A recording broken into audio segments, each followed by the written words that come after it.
The ground of Verxis 9 trembled under my boots like it was trying to shake me off the planet entirely, which was rude but understandable. Plasma shells streaked across the sky, lighting everything in that cheery end-of-the-world blue, and I was pretty sure the next explosion would finally blow the last functional piece off my exosuit. The shoulder servo already whined like an elderly robot complaining about youth culture, and the chest panel was hanging on with the emotional equivalent of duct tape.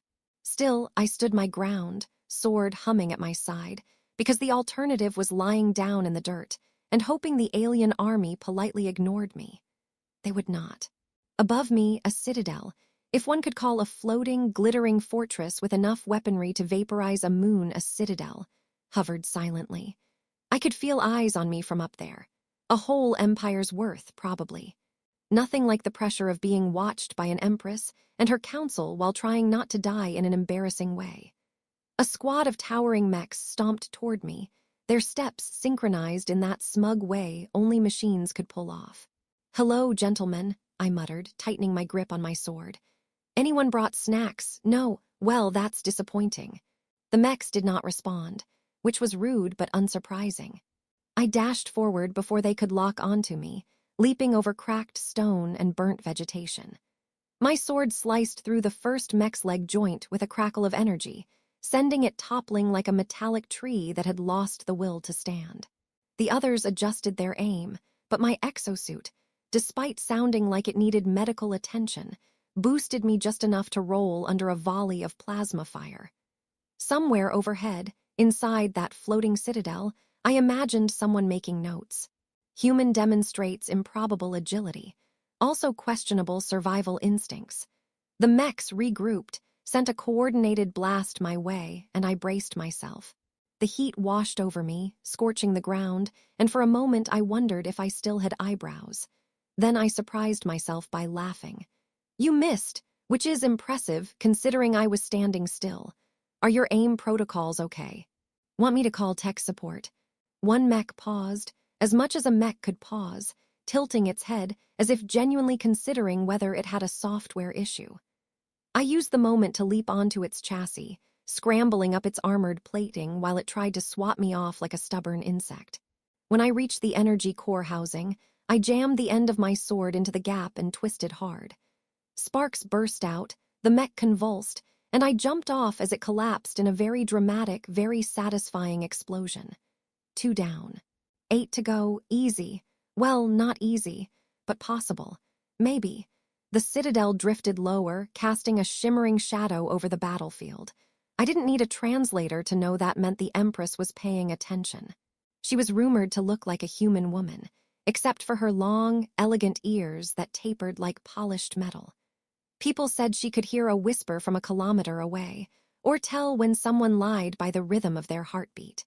Which meant that, if she was listening to me now, she'd know I was pretending not to be terrified. The remaining mechs shifted formation, their chest panels opening to reveal rows of smaller drones, spherical, buzzing things with red optical sensors and the personalities of very cranky hornets. They swarmed toward me in a glittering cloud. "Oh, good," I groaned. "Tiny, angry robots, my favorite." I sprinted toward the ruins behind me, a maze of ancient stone columns and fallen archways left behind by some extinct civilization. At least the drones wouldn't have much maneuvering room there. As I darted between pillars, they zipped after me, firing sizzling beams that scorched the stone inches from my face. One got too close, so I grabbed it, spun, and threw it into another drone. They both exploded, which was deeply satisfying but also loud enough that the entire swarm seemed offended. I dove behind a half-collapsed wall, panting, suit sparking, sword flickering in and out like it needed a pep talk. "Listen," I whispered to it. "I know we're both tired, but if you could stay operational long enough for me to not die horribly, that would be great." The sword buzzed faintly, which I took as agreement. The drones circled overhead, scanning the rubble. I spotted a cracked energy conduit running along the ground, old alien tech, half buried in sand. With a grin, I ripped a sparking cable free, let the charge build in my arm, and waited for the drones to swoop close. "Come on, you little space mosquitoes." As soon as they clustered, I jabbed the cable upward. A burst of ancient, unstable energy shot through the air, frying the drones in a spectacular shower of sparks. Their remains pinged off the stone like metallic hail. Silence settled for a moment. Then a voice echoed faintly from above, amplified, elegant, amused. Fascinating. Her, the Empress. I froze, staring up at the hovering citadel. Even from the distance, I could sense her attention like a spotlight. Well, I muttered, at least she didn't say pathetic. That's progress. The last of the mechs advanced, raising its cannon. I lifted my sword again, exhaustion dragging at my limbs, but something like stubborn pride holding me upright. If the Empress was watching, I wasn't about to go out in a boring way. The ruins around me hummed with fading energy, as if the ancient stones themselves were gossiping about the chaos I'd just caused.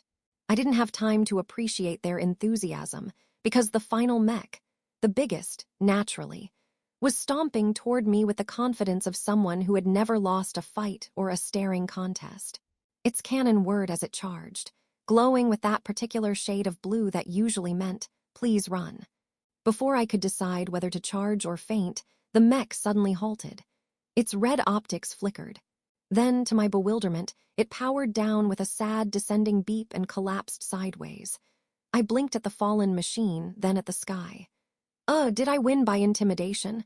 Because that would be a first. A ripple of energy shimmered nearby. I spun, raising my sword, only to find myself facing half a dozen alien soldiers materializing out of thin air. Teleportation units.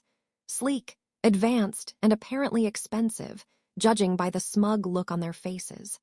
Their armor was a deep violet sheen, their helms tapered around the ears in the same elegant shape rumored of their Empress. Their leader stepped forward and pointed a staff-like weapon at me. "Human warrior," he declared, "you are ordered to surrender." "No." He paused. "That is not how this usually goes." "Well, I like to keep things fresh," I said, lowering my sword just enough to show I wasn't trying to provoke them. "Besides, if I surrender, your mech over there wins, and I refuse to lose to something that sounds like a kitchen appliance." The soldier glanced at the fallen mech, as if trying to determine whether I had somehow insulted its honor. Another flash of light. This time, the energy coalesced into a floating projection several meters above us, a flickering, crystalline image of the Empress herself. Her long ears swept gracefully backward, catching the ambient starlight, her eyes bright with irritation, and something else I couldn't place. Curiosity, maybe, or annoyance at my continued existence. Her voice drifted through the ruins, rich and controlled. "Your mech malfunctioned. It detected an energy surge from the ruins you so recklessly exploited." "That was a strategic maneuver," I said. "I definitely didn't trip over a cable and hope for the best." One of the soldiers snorted before quickly straightening, pretending he hadn't. The Empress tilted her head, studying me like one might study a peculiar creature found making questionable choices in the wild. "You fight with unconventional methods." "That's one way to say I improvise constantly to avoid becoming a crater." "You are outnumbered, unshielded, and physically inferior to my forces," she continued. "Yet you persist." "Persisting is my specialty," I said. "Quitting is too much paperwork." Her projection flickered, as though suppressing a reaction. She lifted a hand, and the soldiers lowered their weapons. I relaxed slightly, though not enough to forget I was surrounded by elite warriors trained to turn people like me into decorative smears. "Bring him in," she ordered. I raised a hand quickly. "Hold on." Bring him in usually means one of two things. 1, interrogation. 2, dissection. I would like to formally vote for neither. "You will not be harmed," she said, her tone cool but firm. "I wish to speak with you." "That's what interrogations are," I muttered. "Fancy conversations with worse chairs." The soldiers exchanged glances, probably deciding whether I was brave, foolish, or experiencing severe brain overheating. Honestly, it was a bit of all three. Their leader approached, extending a hand toward me. "If you resist, we will simply teleport you. It is less comfortable." "I'll walk," I said quickly. "Walking is good, big fan of walking." They escorted me through the ruins, where the air shimmered again, this time forming a portal ringed with spiraling light. I hesitated. "Does this thing mess with hair?" I asked. Because mine is already at critical instability. The soldier sighed. It is a portal, human, not a vanity device. Great, so it won't fix my hair either. One shoved me, gently, as if he'd been specifically instructed not to bruise me, toward the portal. I stepped through, feeling a strange rush of static over my skin. The world warped, stretched, rotated in ways geometry professors would lose sleep over. Then I was standing inside the Empress's citadel. The chamber around me glowed with soft, crystalline light. Transparent consoles floated in the air, displaying battle data, star maps, and several very unflattering images of me mid-fight. My exosuit looked even worse from professional angles. From above, footsteps echoed lightly. The Empress descended along a curved walkway, each step deliberate, her long ears shifting subtly with her movement. Her armor was intricate, ceremonial, and far too elegant for someone who had probably ordered an attempted vaporization of me an hour ago. She approached until she stood only a few paces away. I tried to look dignified, which was difficult because something on my suit sparked again. "You are different from the reports," she said. "Flattering," I replied. I try to exceed expectations. Most humans retreat in the face of overwhelming odds. I did consider that, I admitted, but I didn't like the odds there either. A flicker passed across her eyes, amusement quickly masked. "You saved one of my soldiers," she said quietly. "He was about to be crushed. I figured crushing is a bad way to go for anyone, even people trying to shoot me." The Empress's ears gave the faintest twitch, like a movement she hadn't meant to reveal. "You confuse my forces," she said. "You confuse me." "That makes all of us," I answered. "I've been confused since breakfast." Her gaze lingered on me longer than I expected, measuring, evaluating, searching for something I didn't understand. At last she spoke, voice lower, almost thoughtful. "Perhaps humans are not as simple as my empire believed." "Well," I said, "we like to think we're full of surprises." Her eyes narrowed with a contemplative warmth. "I suspect," she murmured, "that you are more surprised than most." The Empress led me deeper into the citadel, along a transparent walkway suspended over nothing but swirling violet light. The air hummed gently, reacting to her presence, like the entire ship was an enormous creature paying attention. I tried not to look down. I also tried not to trip over my own feet, which, judging by the crackling noises from my exosuit, was becoming a serious risk. "I have observed your battles," she said without turning. "Not just today. You have interfered with 3 of my empire's campaigns." "I call it inconvenient heroism," I replied. "It's a hobby some people knit. That would be preferable. I'm bad with needles." Her ears twitched again, her version, I suspected, of fighting a smile. We reached a circular chamber filled with holographic displays, shifting star systems, fleet formations, casualty projections. And yet, one projection dominated the center of the room. The ruins where I'd fought, still flickering with aftermath energy. The Empress gestured, and the hologram expanded to show a collapsing structure I recognized. The place where I'd dragged her soldier out from under the fallen debris. "You risked your life to save mine," she said. I blinked. "Yours," I thought. "The soldier you saved was my cousin, a member of my bloodline. You preserved her life at great cost to your own." "Oh," I said eloquently. "Well, she looked like she could use a hand, and I was available." Her gaze softened, in a way that made the chamber feel suddenly warmer. "Your actions forced me to reconsider the war," she said. "And today, your persistence has shown me something my advisors never could. That you should fire your battlefield AI for underestimating me. That your world is not governed by desperation," she said quietly, "but by choice." For the first time, her words weren't sharp as steel. They were careful, searching. "You chose compassion, humor, resistance, even when logic dictated surrender." "I don't always listen to logic," I admitted. "We're not close." The Empress moved closer, close enough that the faint glow of the chamber lights shimmered against her long ears. "My empire has seen humans as unpredictable, emotional, inefficient." "That sounds accurate. But I see now that unpredictability is a form of strength." I rubbed the back of my neck. "Not always. Sometimes it's just panic wearing a brave face." "You misunderstand," she said. "You faced an army alone, Not because you believed you would win, but because you believed someone had to stand. I exhaled slowly. I hadn't really thought of it that way. I'd just done what felt right at the time, messy, reckless, human.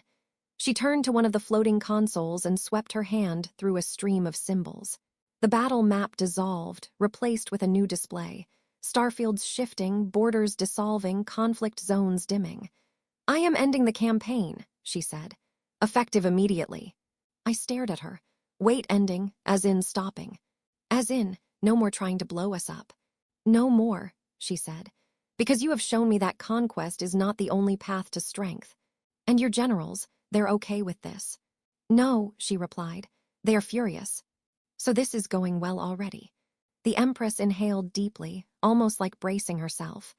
"They believe humans are too unpredictable to negotiate with, too wild, too undisciplined. I won't argue that last one. I've tripped twice since entering your ship. And yet," she said, stepping toward me, "I am not willing to judge your species based solely on reports. I choose to judge based on what I have seen with my own eyes." She reached out and touched a panel on my chest plate. The exosuit, which had been complaining nonstop since sunrise, went silent. "I repaired it," she added, noticing my expression. "It was loud." "Thank you," I said. "That thing made noises like a haunted toaster." "You may keep it. Consider it a diplomatic gesture." "Better than a fruit basket," I muttered, "although fruit baskets are nice."